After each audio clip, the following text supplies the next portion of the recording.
네, 안녕하세요. 백구입니다. 오늘 날짜 2022년 7월 1일 현재 비트코인 가격 달러 기준 20.4K 부근입니다. 네, 여러분 오늘 아침에 장대 양봉이 나와 주었습니다. 진짜 오랜만에 이런 양봉을 보는 것 같아요. 저점 대비 보시면은 11%에서 12% 정도 올랐습니다. 지금 보시면 정확히 12.4% 상승한 모습을 보실 수 있는데요. 네, 어제 같은 경우는 비트겟거래소 가이드 영상을 제가 올리면서 유튜브 영상으로 따로 관점을 올려드리지 못했습니다. 못하면서 제가 운영하고 있는 텔레그램 방에 계속 관점을 올려드렸어요. 네, 제가 어제 텔레그램 방에 업로드했던 제 브리핑을 잠깐 보시면은 저는 이 각도로 떨어졌을 때는 좀 더 밑에서 받아보려고 합니다. 그래서 19.2, 19.3K에서 받아보려고 하고요. 19.1이 깨졌을 때, 19.1이 깨졌을 때 손절로 대응을 하려고 합니다. 그래서 만약에 19.1이 깨지고 19K가 깨진다고 했을 때는 저는 다시 18.6에서 18.7을 바라볼 겁니다. 그러니까 이런 식으로 매매를 할 거라는 것을 좀 말씀을 드리고 참고를 하시고 매매를 하시면 될 것 같아요. 네, 여기까지 뵙겠습니다. 영상을 보셨다시피 저는 어제 19.2에서 19.3 여기서 한번 롱을 본다라고 말씀을 드렸어요. 하지만 19.1이 깨졌을 때는 리스크 관리를 하겠다라고 말씀을 드렸고 19K가 깨지면 저는 다시 18.6에서 18.7 이 구간에서 롱을 본다라고 말씀을 드렸습니다. 그래서 이 구간이 현재 요 구간 정도 되고요. 여기서 롱을 탔고 그래도 끝까지 수익은 보진 못했지만 저도 어느 정도 수익을 봤다. 한 이 정도에서 매도를 하면서 수익을 보고 나왔다라고 말씀을 드리고 저희 소통방에 계신 분들은 오늘도 또 나쁘지 않게 좀 기분 좋은 하루를 맞이하지 않았나. 수익을 대부분 보시면서 기분 좋은 하루를 맞이했다라는 거 말씀을 드립니다. 네, 그러면 여러분들이 백구야 이 18.6K, 이 18.7K 이 구간은 어떻게 나온 값이냐 이렇게 가장 궁금해하실 건데 저는 이제 엘리어트 파동을 통해서 매매를 하고 있죠. 여기서 저는 상승 파동이 하나 나왔습니다. 상승 파동이 나왔고 여기서 조정 파동이 이렇게 나왔어요. 제가 봤을 때는 이렇게 나오는데 이 조정 파동이 이렇게 나오면 플랫하게 나오고 있죠. 원래 조정 파동은 지그재그 모양으로 가는 게 통상적인데 이 B파가 A파의 시작점을 넘고 떨어지는 걸 플랫이라고 합니다. 이 플랫이 나오는데 이 플랫은 마지막 파동이 여기에 시작점을 넘으면 확장 플랫이라고 합니다. 이 확장 플랫. 그래서 확장 플랫에 대한 걸 제가 잠깐 말씀을 드리면은 이게 지금 이 익스펜디드 플랫, 확장 플랫인데 보시다시피 다시 차트로 넘어와서 만약 이 떨어지는 파동이 A파, B파, C파라고 한다라면은 지금 보시는 게 이 확장 플랫에 대한 가이드라인입니다. 이 C파가 A파에 비해 1.618배, 그러니까 161.8%, 피보나치 1.618배까지 떨어질 수가 있어요. 그래서 제가 이 라인을 중요시 봤던 이유가 지금 방금 보셨다시피 A파에 비해 C파가 피보나치 1.618배까지 나올 수 있다라고 써 있죠. 그럼 보시면은 A파의 시작점과 저점을 피보나치 확장 비율로 재보고 이 고점과 저점을 재보면 되겠죠. 재보고 B파의 시작점부터 맞춰보면은 이렇게 보시다시피 A파의 크기를 B파의 시작점부터 맞추고 C파의 길을 재보면은 정확히 1.618배 크기가 18.6K 부근이 나왔다라고 말씀을 드립니다. 그래서 제가 이건 거래소마다 차이가 있기 때문에 제가 18.6, 18.7K 구간의 지지 여부, 반등 가능성을 좀 말씀을 드렸던 이유입니다. 그래서 플랫한 형태, C파는 A파에 비해 피보나치 1.618배까지 나올 수 있다. 그 관점으로 봤을 때 구간값이 18.6K였다라는 걸 좀 설명을 드립니다. 네, 그러면 여러분들이 가장 궁금해하실 게 그럼 백구야 여기서 넌 더 갈 것 같냐? 지금 이 상승의 각도가 매우 가파르죠? 매우 일자형으로 나왔기 때문에 백구야 너는 이거 더 갈 것 같냐? 이렇게 생각을 하시고 지금 좀 포모가 오신 분들이 있을 거예요. 일단 제가 기준점을 좀 맞춰 드리자면은 잠깐 비트코인 차트를 끄고 테더 도미넌스 차트로 넘어가실게요. 지금 보시는 차트가 테더 도미넌스 차트입니다. 보시면은 한시간으로 봤을 때 이 상승 추세선에서 한번 이 저항을 맞고 다시 반등이 나왔습니다. 이 테더 도미넌스 차트는 비트코인 차트와 디커플링으로 움직여요. 제 관점으로 봤을 때는 이 테더 도미넌스 차트의 이 상승 추세선을 하방 이탈하는 게 비트코인이 추가 상승으로 이어질 가능성이 높아 보인다. 라는 거 좀 말씀을 드립니다. 내가 매수를 들어가거나 롱 포지션 진입을 할 때는 이 상승 추세선을 하방 이탈하는지를 집중해서 보는 게 중요하다라는 거 좀 말씀을 드립니다. 네, 그래서 단기적으로 테더 도미넌스로 봤을 때 이 상승 추세선을 하방 이탈하는 게 중요하다라고 말씀을 드리고 이거를 좀 집중해서 보면서 매매에 좀 참고를 하셨으면 좋겠습니다.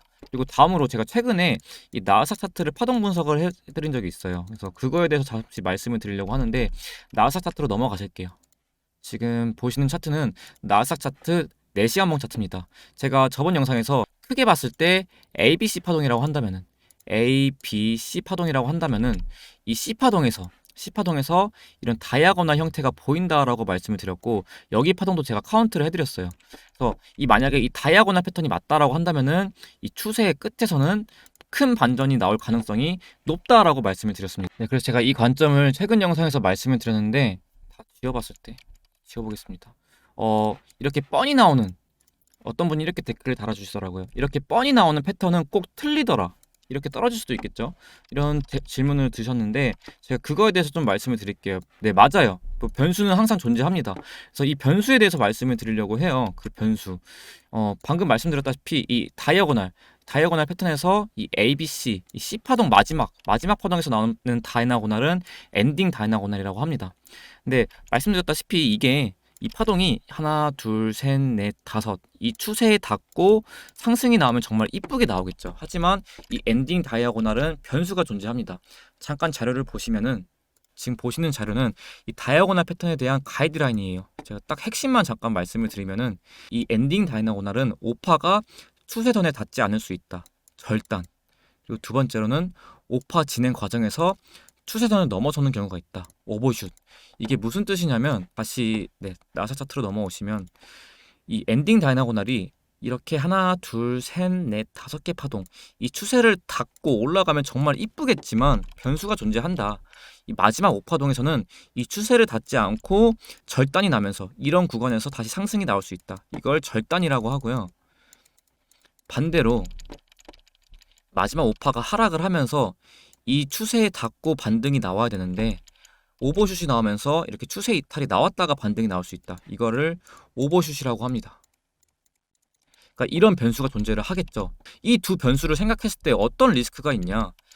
우리가 차트가 만약에 여기 절단이 나고 올라가면 상관이 없어요. 여기서 이제 상승 매수를 하면 되는데, 떨어지면서 우리가 여기서 매수를 들어갔어요. 매수를 들어갔는데 쭉 떨어집니다. 이제 여러분들이 그렇게 생각을 하겠죠. 백구님 말처럼 여기 오버슛이구나, 한 이 정도 부근에서 반등 나오겠구나. 하지만 그게 반등이 나오지 않고 쭉 떨어져 버리면은 여기서는 정말 큰 손실을 보게 됩니다. 네, 방금 말씀드렸던 것처럼 이게 여기서 반등이 나와야 되는데, 오버슛이 나오든 이런 부분에서 반등이 나와야 되는데, 만약 이게 엔딩 다이아고널이 아니었고 쭉 떨어져 버린다라고 한다면 리스크가 크겠죠. 그러니까 이 리스크를 어떻게 대비해야 될지 제가 설명을 드릴게요. 네, 다시 화면으로 넘어오시면 이 엔딩 다이아고널의 법칙을 제가 정리해서 좀 적어놨습니다. 이걸 한 번씩 읽어보시면은, 이 엔딩 다이아고널은 1파가 가장 길어야 돼요. 그리고 그 다음에 3파가 가장 짧아서는 안 돼요. 이게 무슨 말이냐? 1파가 가장 길고 3파가 가장 짧아서는 안 되면, 1파가 가장 길고 그 다음 3파가 길고 5파가 가장 짧아야 돼요. 그러니까 이게 엔딩 다이아고널의 첫 번째 특징입니다. 그리고 두 번째로는 1파와 4파가 겹쳐야 돼요. 그러니까 이 임펄스 파동은 1, 2, 3, 4, 5 떨어지죠. 근데 이 4파가 1파랑 겹치면 안 돼요. 이게 다이아고널과 임펄스 파동의 차이예요. 보시면은 이렇게 1파의 저점과 4파의 조정이 겹쳤죠. 그래서 이것도 지금 다이아고널 패턴에 성립이 된다. 마지막 이 5파는 3파보다 짧은 한 절단 또는 오버슛이 나올 수 있다. 그러니까 이게 첫 번째로 말씀드렸던 내용과 지금 일관성이 있는 내용인데, 1파동이 가장 길고 3파동이 그 다음으로 길고 5파동이 가장 짧아야 돼요. 그러니까 5파동은 3파동보다 짧아야 돼요. 그럼 봤을 때 이게 오버슛이 나온다라고 하더라도 3파보다 짧아야 돼요. 그럼 저희는 손절 라인을 잡을 수가 있어요. 여기 지금 3번 파동의 하락을 추세로 그은 다음에 이거를 4번 파동에서 재보면은 정확히 손절 라인이 잡힙니다. 지금 대략 이 차트로 봤을 때 10200이에요. 5번 파동이 이 3번 파동의 길을 넘었으면 이건 다이아고널 패턴이 실패하는 겁니다. 그래서 저희가 여기서 매수를 들어간다라고 하더라도, 변수가 존재한다고 하더라도 손절 라인은 정확히 잡을 수 있어요. 이 부분에서. 이거를 좀 생각을 하고 엔딩 다이아고널 패턴을 한번 믿어봐도 되지 않을까라고 좀 말씀을 드리고 싶어요. 네, 화면으로 넘어오시면 제가 방금 말씀드렸다시피 이 5번 파동은 3번 파동보다 길면 안 되기 때문에 손절 라인을 잡을 수 있는 패턴의 그림이다라고 말씀을 드리고, 쉽게 말씀드리면 그냥 여기 넘으면 돼요. 이 하락 추세 넘으면은 그때 좀 상승을 바라봐도 돼요. 뭐 오버슛이 나오든 절단이 나오고 올라가든 정석으로 여기 갔다 올라가든, 이 하락 추세를 넘어섰을 때가 좀 상승으로 다시 반전되는 순간이지 않을까라는 걸 좀 정리해서 말씀을 드리고요. 네, 다음으로 제 유튜브 댓글을 보시면 저번 영상에도 말씀드렸는데 석구님과 저와 같이 일을 하게 되었습니다. 서로 관점도 자주 공유를 하면서 좋은 영향을 받고 있는데 이번에 무료 카톡방을 운영을 하셨습니다. 딱 200명만 받으려고 했는데 하루 만에 260명까지 차버렸어요. 그래서 방을 잠그게 되었습니다. 보시면 이제 인원을 더 받을 수 있냐? 지금 방을 잠궜어요. 인원을 더 받을 수 있냐고 여쭤봤는데 일단 방을 잠그고 1대1 문의만 받는다고 합니다. 방을 그냥 무료방을 오픈을 하면은 들어왔다 나갔다 들어왔다 나갔다 하신 분들이 너무 많아서 너무 복잡하더라고요. 그래서 1대1 문의만 받는다고 합니다. 그래서 혹시나 선물 트레이딩에 관심 있으신 분들은 네, 해당 카카오톡으로 문의 주시길 바랍니다. 오늘은 여기까지 마치고요. 백구였습니다. 감사합니다.